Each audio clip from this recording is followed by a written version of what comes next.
కాసేపట్లో తెలంగాణ కేబినెట్ విస్తరణ జరగనుంది. కొత్తగా ముగ్గురికి చోటు దక్కింది. మధ్యాహ్నం 12:19 ప్రమాణ స్వీకార కార్యక్రమం జరగనుంది.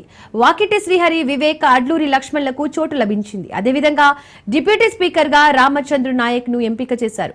మాల సామాజిక వర్గం నుండి వివేక్ ను, ముదిరాజు సామాజిక వర్గం నుండి శ్రీహరికి, మాదిగ సామాజిక వర్గం నుండి అడ్లూరి లక్ష్మణ్ కు కేబినెట్ లో అవకాశం కల్పించారు. విస్తరణలో సామాజిక న్యాయాన్ని పరిగణలోకి తీసుకుని ఎస్సీ ఎస్టీ బీసీలకు మాత్రమే ప్రాధాన్యం ఇవ్వాలని అధిష్టానం నిర్ణయం తీసుకున్నట్లు తెలుస్తోంది.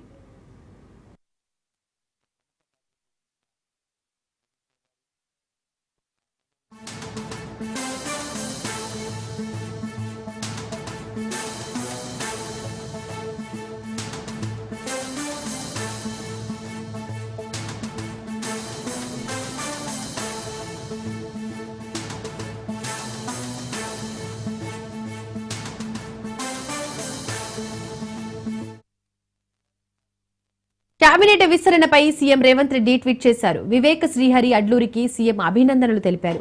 డిప్యూటీ స్పీకర్ గా బాధ్యతలు స్వీకరించనున్న రామచంద్ర నాయక్ కు సీఎం రేవంత్ అభినందనలు తెలిపారు.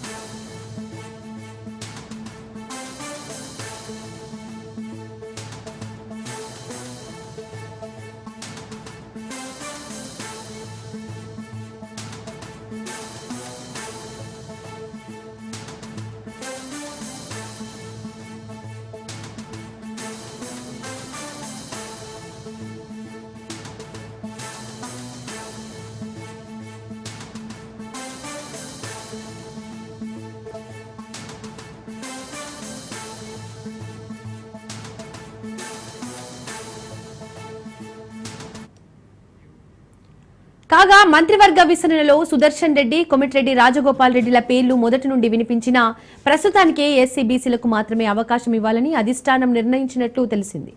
అయితే మాదిగ సామాజిక వర్గంతో పాటు ఎస్టీల నుండి కూడా ఒకరికి అవకాశం ఇవ్వాలని, నిజామాబాద్ జిల్లా నుండి సుదర్శన్ రెడ్డికి కూడా చోటు కల్పించాలని ముఖ్యమంత్రి పట్టుబడుతున్నట్లు సమాచారం. కొమిటిరెడ్డి రాజగోపాల్ రెడ్డికి అవకాశం ఇస్తే ఆయన సోదరుడు మంత్రి వెంకటరెడ్డిని కూడా కొనసాగించడం కష్టమని, ఇద్దరిలో ఒకరికి మాత్రమే చోటు కల్పించాల్సి ఉంటుందని అధిష్టానం స్పష్టం చేయడంతో ఈ అంశాన్ని ప్రస్తుతానికి పక్కన పెట్టినట్టు తెలుస్తోంది.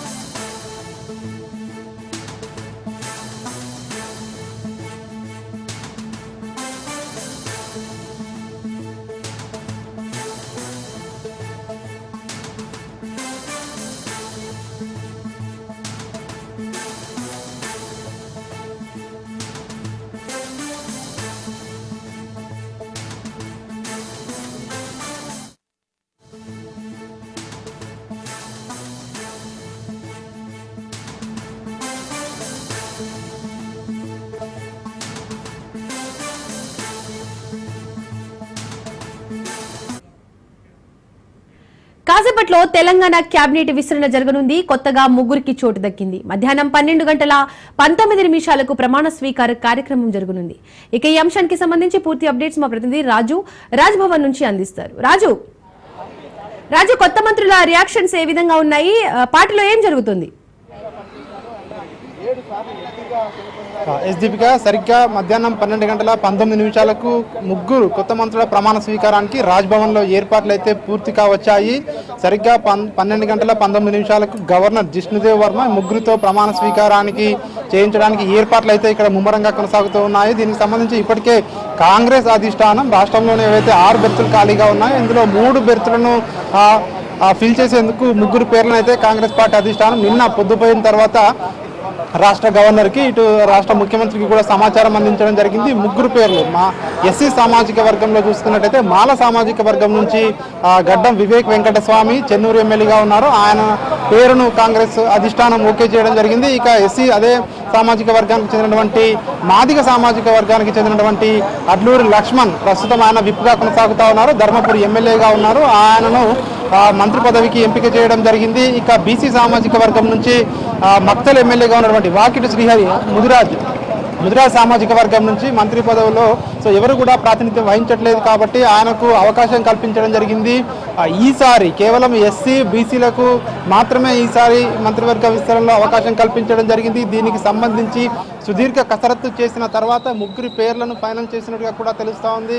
ఇప్పటికే దీనికి సంబంధించి ఏడాదిన్నరగా కూడా పోస్ట్ పోన్ అవుతూ వస్తూ ఉంది. పలుమార్లు వాయిదా పడుతూ వచ్చినటువంటి యొక్క మంత్రివర్గ విస్తరణ ఎట్టకేలకు 3 పేర్లతో కూడినటువంటి జాబితాను ఏఐసిసి రాష్ట్రానికి పంపించడం జరిగింది. ఈ 3 పేర్లను కూడా ఒకసారి మనం చూసినట్టయితే ఈ 3 కూడా తొలిసారి ఎమ్మెల్యేగా గెలిచిన వారే ఉన్నారు. ఇందులో గడ్డం వివేక్ వెంకటస్వామి గతంలో ఎంపీగా పనిచేయడం జరిగింది. ఆయన తెలంగాణ ఉద్యమంలో కూడా పనిచేశారు. క్రియాశీలకంగా ఉన్నటువంటి గడ్డం వివేక్ వెంకటస్వామిని కాంగ్రెస్ పార్టీ అధిష్టానం మంత్రి పదవికి ఎంపిక చేయడం జరిగింది. ఇక బీసీ సామాజిక వర్గంలో ఎవరైతే ఇప్పటికే బీసీ కులగణన కావచ్చు, అదేవిధంగా ఇటు ఎస్సీకి సంబంధించినటువంటి వర్గీకరణ విషయంలో కాంగ్రెస్ పార్టీ ఇప్పటికే ముందడుగు వేసింది కాబట్టి దీనికి సంబంధించి ఈసారి ఇటు ఎస్సీలకు అదేవిధంగా బీసీకి ప్రాతినిధ్యం కల్పించే విధంగా కూడా నిర్ణయం తీసుకున్నట్టుగా కూడా తెలుస్తూ ఉంది. దీనికి సంబంధించి ఇప్పటికే రాహుల్ గాంధీ దేశవ్యాప్తంగా కూడా ఏదైతే కులగణన చేపట్టాలని గత కొన్ని రోజులుగా కూడా కొన్ని నెలలుగా కూడా డిమాండ్ చేస్తూ వస్తూ ఉన్నారో దీనికి సంబంధించి ఎవరైతే సమాజంలో ఎంత ఉన్నారో అంత వాటా అనే నినాదం తీసుకున్నారు కాబట్టి దానికి సంబంధించి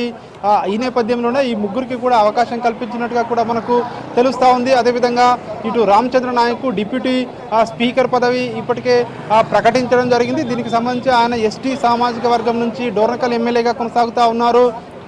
ఎస్టీలకు ఇప్పటికే మంత్రివర్గంలో ఎస్టీ సామాజిక వర్గం నుంచి సీతక్క ప్రాతినిధ్యం వహిస్తుంది కాబట్టి ఎస్టీలకు ఇంకొక మంత్రి పదవి ఇచ్చే అవకాశం దాదాపు పరిశీలించారు. ప్రస్తుతం ఈ అవకాశం లేదు కాబట్టి డిప్యూటీ స్పీకర్ పదవి ఇచ్చేందుకు కాంగ్రెస్ పార్టీ ఇప్పటికే ఆయనను డిప్యూటీ స్పీకర్ పదవికి ఎంపిక చేయడం జరిగింది. ఇక ఈ 3తో మరి కాసేపట్లోనే గవర్నర్ ప్రమాణ స్వీకారం చేయించబోతా ఉన్నారు. ఈ 3 కూడా తొలిసారి ఎమ్మెల్యేగా గెలిచిన వారే కాబట్టి ఈసారి అంటే మంత్రివర్గంలో 6 ఖాళీలలో ఈ 3తో భర్తీ చేస్తూ ఉన్నారు.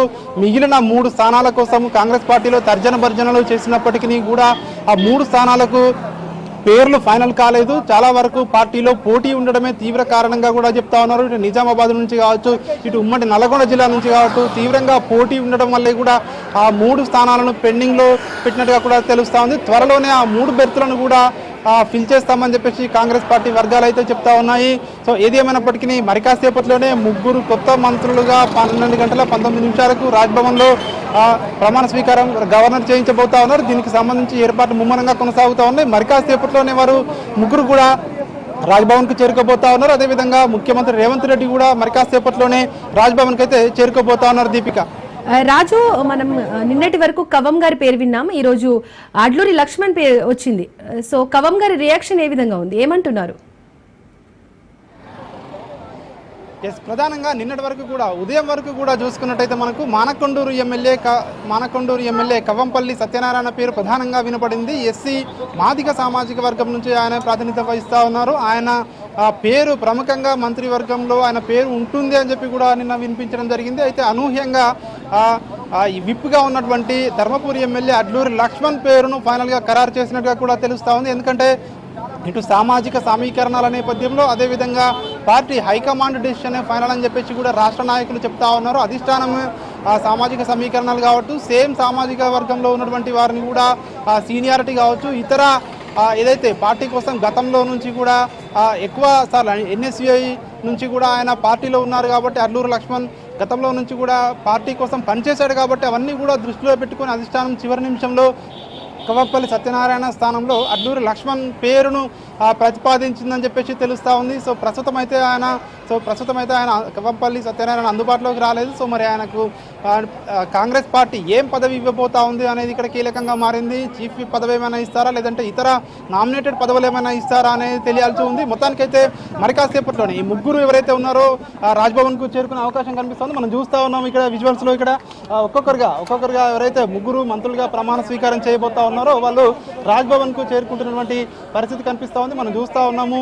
సో విజువల్స్లో ఇక్కడ ఎవరైతే ముగ్గురు పేర్లను ప్రతిపాదించడం జరిగిందో వాళ్ళు ఒక్కొక్కరుగా చేరుకుంటున్నటువంటి పరిస్థితి మనకు కనిపిస్తూ ఉంది. దీనికి సంబంధించి ఇప్పటికే రాజ్భవన్లో ఏర్పాట్లు అయితే పూర్తి కావచ్చు. అదేవిధంగా వీరితో పాటు కొంతమంది మంత్రులు కూడా ఈ యొక్క ప్రమాణ స్వీకారానికి హాజరయ్యే అవకాశం కనిపిస్తోంది. మరి కాసేపట్లోనే సీఎం రేవంత్ రెడ్డి కూడా రాజ్భవన్కు చేరుకోబోతా ఉన్నారు. దీనికి సంబంధించి ఇప్పటికే సుదీర్ఘ కసరత్తు తర్వాత దాదాపు ఏడాదిన్నరగా కూడా ఖాళీగా ఉన్నటువంటి మంత్రివర్గ విస్తరణలో 6 బెర్తులు ఖాళీగా ఉన్నప్పటికీ సుదీర్ఘ కసరత్తు తర్వాత భేటీల తర్వాత వాయిదాలు పడుతూ వచ్చినటువంటి మంత్రివర్గ విస్తరణ ఈరోజు ఎట్టకేలకు 3 పదవులను ఈరోజు భర్తీ అయితే చేస్తూ ఉన్నారు. దీనికి సంబంధించి ఏర్పాట్లు అయితే చేస్తూ ఉన్నాయి. మరొక వైపు ఇటు జిల్లాల వారీగా ఉమ్మడి జిల్లాల వారీగా ప్రాతినిధ్యం లేని జిల్లాలకు మంత్రి పదవి కల్పించాలని చెప్పి కూడా ఇప్పటికే పెద్ద ఎత్తున డిమాండ్లు అయితే వస్తూ ఉన్నాయి. ఇటు ఇప్పటికే దీనికి సంబంధించి అధిష్టాన పెద్దలను కూడా ఇటు ఎమ్మెల్యేలు కలవడం జరిగింది, ఢిల్లీకి వెళ్ళి కలవడం జరిగింది. రాష్ట్ర నాయకులకు అదేవిధంగా పిసిసి అధ్యక్షునికి ముఖ్యమంత్రి రేవంత్ రెడ్డికి పలుమార్లు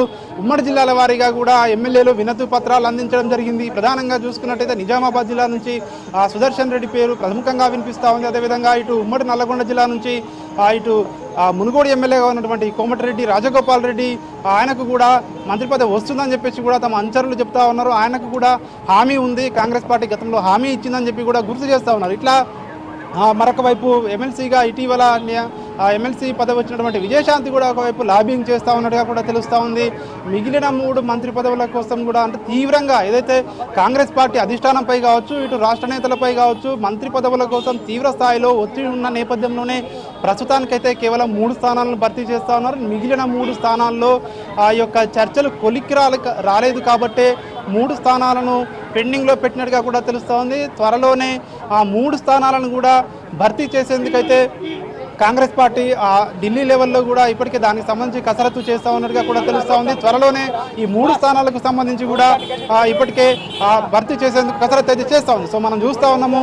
సో దీనికి సంబంధించి ఈ రోజు అయితే 3 స్థానాలకు గాను 12:19 ఈ 3 స్థానాలకు స్వీకారం చేయించేందుకు రాజ్భవన్లో ఏర్పాట్లు అయితే చకచకా సాగుతూ వస్తూ ఉన్నాయి. గవర్నర్ జిష్ణుదేవ్ 12:19 ముగ్గురు వివేక్ వెంకటస్వామి, వాకిటి శ్రీహరి, అడ్లూరు లక్ష్మణులతో మంత్రులుగా ప్రమాణ స్వీకారం చేస్తా ఉన్నారు. ప్రమాణ స్వీకారం చేసిన తర్వాత దాదాపు ఈ రోజు మ్యాక్సిమం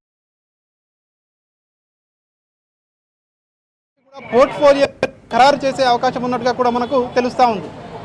రాజు, అలాగే కొత్త మంత్రులు కానీ మంత్రి పదవి ఆశించి రాని నాయకులు ఏమంటున్నారు? అందరూ కలిసే ఉన్నారా? ఇప్పటివరకు అయితే చాలా మంది కూడా మంత్రి పదవులు అయితే ఆశించడం జరిగింది. ఎందుకంటే కాంగ్రెస్ పార్టీలో గత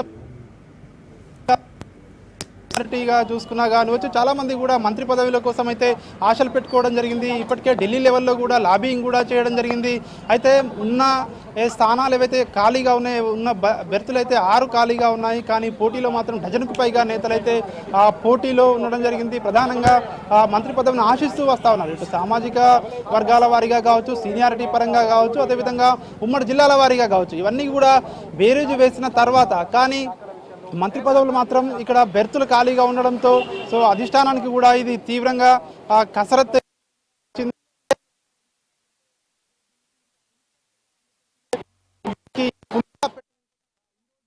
భావిస్తూ ఉంది. కాబట్టి ఈరోజు 3 ఏవైతే బెర్తులను ఫిల్ చేయడానికి అధిష్టానం గ్రీన్ సిగ్నల్ ఇవ్వడం జరిగింది.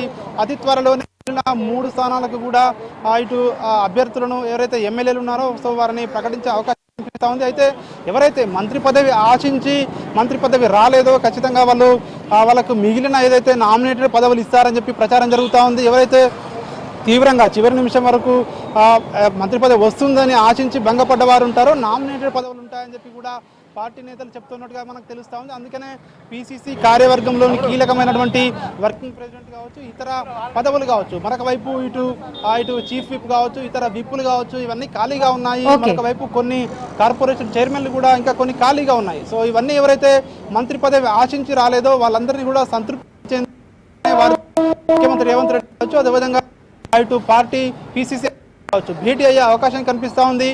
మంత్రి పదవి ఇవ్వలేకపోయే వాళ్ళకి వివరించి ఇతర నాయకులు కొంతమందికి మనకు కనిపిస్తుంది.